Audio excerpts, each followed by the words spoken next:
नमस्ते प्रणाम। मंजू वर्मा, जिला अम्बेडकर नगर, टांडा से स्वागत बा। मंजू लोकगीत 123 के चैनल पे आप लोगन के बीच बेटा विवाह गीत बहुत प्यारा गाना लेके आया है, तो आप लोग जरूर एकदम पूरा गाना सुनिए भैया। बियाह गाना यह नाते झार झार जात बा कि झार झार बियाह पड़ा बा, बहुत लगन तेज बा, तो बियाह गाना ज़्यादा ही नाते गाई जात बा। तो आप लोगन खूब सुनिए, खूब शेयर करी हैं, खूब सपोर्ट करी हैं। मंजू लोकगीत 123 की वीडियो का शेयर करी हैं। सभी दर्शक का नमस्ते प्रणाम। हम नीलम धुरिया, टांडा जिला अम्बेडकर नगर से। तो हाँ सुने, ये कोनो नया गाना ना, पुराना पारंपरिक गीत है जो दादी माई गावत रही। बरहे बारिशवा के रामाया लक्ष्मण, अरे रामाया लक्ष्मण। बरहे बारिशवा के रामाया लक्ष्मण, अरे रामाया लक्ष्मण।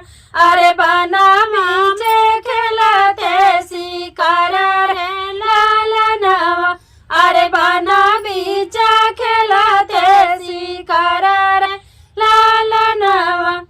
एक बना गईले दूसरे बना गईले, दूसरे बना गईले। अरे एक बना गईले दूसरे बना गईले, दूसरे बना गईले। अरे तीसरे में जनक दुआर रे लालनवा, अरे तीसरे में जनक दुआर रे लालनवा। पानिया के प्यास है रामाया लक्ष्मण, अरे रामाया लक्ष्मण। पानिया का प्यास है रामाया लक्ष्मण, अरे रामाया लक्ष्मण। अरे पहुँचे जनक फूलवारी रे लालनवा, अरे पहुँचे जनक फूलवारी रे लालनवा। देखा राम लक्ष्मण छोट छोट रहथिन, 12 साल के उम्र में जाथिन वन में शिकार खेले, और शिकार करत करत भैया वो पियास जाथिन, भूख पियास लाग जात है। तब वन में पानी हेरे लागथिन, हेरत हेरत चला जाथिन अपने ससुरारी जनक जी के दुआरे। तो देखा का होत बा। घोड़ा बाजे लवंगिया के डरिया, लवंगिया के डरिया। घोड़ा बाजे लवंगिया के डरिया, लवंगिया के डरिया। अरे भाई ठैका दम जोड़ा छाई रे लालनवा, अरे भाई ठैका दम जोड़ा छाई रे लालनवा। रामाया लक्ष्मण राजा सुनावे, अरे राजा सुनावे। रामाया लक्ष्मण राजा सुनावे, अरे राजा सुनावे। अरे सुना रानी महाराजा हमारा रे लालनवा, अरे सुना रानी वचन हमारा रे लालनवा। बुदाए का पनिया पियावा मोरी रनिया, पियावा मोरी रनिया। अरे बुदाए का पनिया पियावा मोरी रनिया, पियावा मोरी रनिया। अरे जियारा हमारा जुड़ाई रे लालनवा, अरे जियारा हमारा जुड़ाई रे लालनवा। जब पहुंचथिन जनक जी की यहाँ, घोड़ा वही लवांगी डारी में बांधथिन, और जा कदम के पेड़ के तरे नीचे बैठ के छहाथिन। तब भीतर से देखा निकलथिन के रानी सीता। तो पूछत हैं इनके लोग कि भैया तोरे लोग यहाँ कहाँ आया है? कहत हैं हमरे पियास बहुत जोर से लाग बा, तनी एक घूंट पानी हमें पियाए दे तू।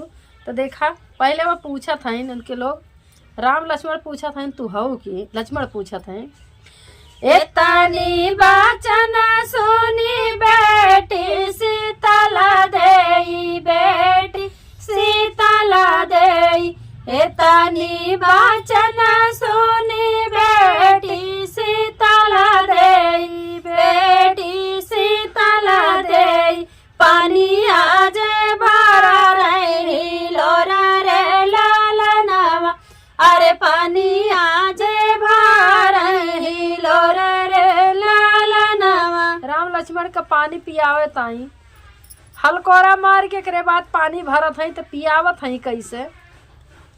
के कर तू ही बारी बिटियावा, अरे बारी बिटियावा, के कर तू ही बारी बिटियावा, अरे बारी बिटियावा, अरे के कर तू पातो हरे लालनवा, अरे के कर तू पातो हरे लालनवा, अरे कर तू ही पतारी तिरियावा, अरे पतारी तिरियावा, के कर तू ही पतारी तिरियावा, अरे पतारी तिरियावा, अरे पानिया मैं पिया बिचारी रे लालनवा, अरे पानिया मैं पिया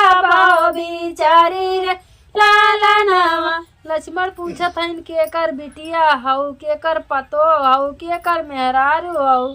हम बड़ा बिचारी आदमी है, विचार किए बिना, जात पात पूछे बिना, परिचय लिए हम पानी ना पीब। तो देखा वह का बतावत है सीता रानी। राजा जनक जी कै सुंदर बिटियावा, अरे सुंदर बिटियावा, राजा जनक जी कै सुंदर बिटियावा, अरे सुंदर बिटियावा, अरे दशरथ जी कै बाऊ हरी रे लालनवा, अरे दशरथ जी कै बाऊ हरी रे लालनवा, अपने प्रभु जी कै पतारी तिरियावा, अरे पतारी तिरियावा, अपने प्रभु जी कै पतारी तिरियावा, अरे पतारी तिरियावा, अरे पानी आज पियाऊ बिचारी रे लालनवा, अरे पानी आ तो पिया बिचारी रे लालनवा। का थईन राजा जनक जी का हम सुंदर बिटिया बाटी, अपने ससुर जी का पतोह बाटी, बहुहारी है, अपने प्रभु का राम जी का पत्नी है। हम पानी तो बिचार के पिया, तो भैया पानी देतीन पिए खातिर। तो देखा आगे का होता। एतनी वचन सुनाय रामाया लक्ष्मण, अरे रामाया लक्ष्मण, एतनी वचन सुनाय रामाया लक्ष्मण, अरे रामाया लक्ष्मण, अरे मनहि मूसा काई रे लालनवा, अरे मनहि मूसा काई रे लालनवा। राम लक्ष्मण जब जान जाते कि हमारा ही घर का है, हमार मेहरारू है, लक्ष्मण जानते हमार भौजाई है, तब देखा कहा थे। सुना मोरी बारी हो, सुना मोरी सीता, अरे सुना मोरी सीता, सुना मोरी बारी हो, सुना मोरी सीता, अरे सुना मोरी सीता, अरे मानाऊ बात हमारा रे लालनवा, अरे मानाऊ बात हमारा रे लालनवा। बाबा के फुलावा डेलरिया में धरो, डेलरिया में धरो, बाबा के फुलावा डेलरिया में धरो, डेलरिया में धरो, अरे चला हमारा के साथ रे लालनवा, अरे चला हमारा के साथ रे लालनवा।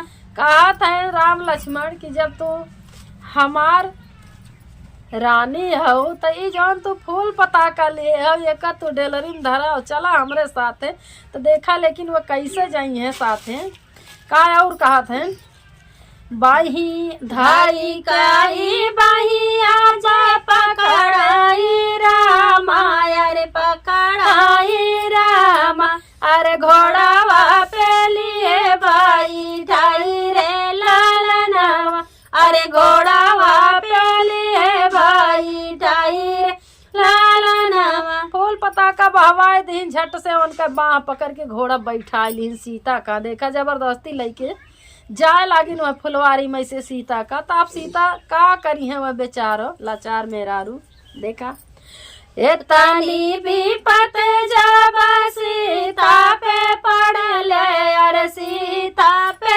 पड़ल एतनी भी पत जब सीता पे पड़ल अरे सीता पे पड़ल अरे मोतिया नारन छुए असुरे लालनावा अरे मोतिया बारन छुए असुरे लालनावा जीना जीना कपड़ा धोबिया बाजे धोवे धोबिया बाजे धोवे जीना जीना कपड़ा धोबिया बाजे धोवे धोबिया बाजे धोवे अरे अहिरा चरवे अपन गाए रे लालनावा अरे अहिरा चरवे अपन गाए रे लालनावा सीता का जबरदस्ती बैठा राम लक्ष्मण लड़की अपने घोड़ा पे जाए लागत ही तो रास्ता में धोबी कपड़ा धोवत रहा था नदी पे और अहिर जवान गाय चरावत रहा था तो देखा सीता जी गुहार लगावत ही कैसे यही रे नगरिया के सब सोई गईले अरे सब सोई गईले यही रे नगरिया के सब सोई गईले अरे सब सोई गईले अरे केहू नाही लगत है गोहर रे लालनावा अरे केहू नाही लगत है गोहर रे लालनावा जही रे जनकपुर में सब बासे मूरख सब बासे मूरख यही रे जनकपुर में सब बासे मूरख कर सब बासे मूरख अरे केहू नाही आते गोहर रे लालनावा अरे केहू नाही आवते गोहर रे लालनावा सीता वही घोड़े पर से गुहार लगावत थी लेकिन कहा थे यह नगर में सब एकदम मूर्ख दिमाग का हल्लुक बा इतना हम गुहार लगावत थी लेकिन हमार विपत सुन के क्यों ना हमरे गुहारी आवत बा तो देखा आगे का बा का राम और लक्ष्मण अब का कहा थे सीता जब गुहार लगा को थक ही गई तब देखा राम लक्ष्मण का कहा का करी है धोबिया जे का करी है अहिरा अरे का करी है अहिरा का करी है धोबिया जे का करी है अहिरा अरे का करी है अहिरा अरे का करी है नगरी के लोग रे लालनावा अरे का करी है नगरी के लोग रे लालनावा जे करहयो तू ही बारी बियाहिया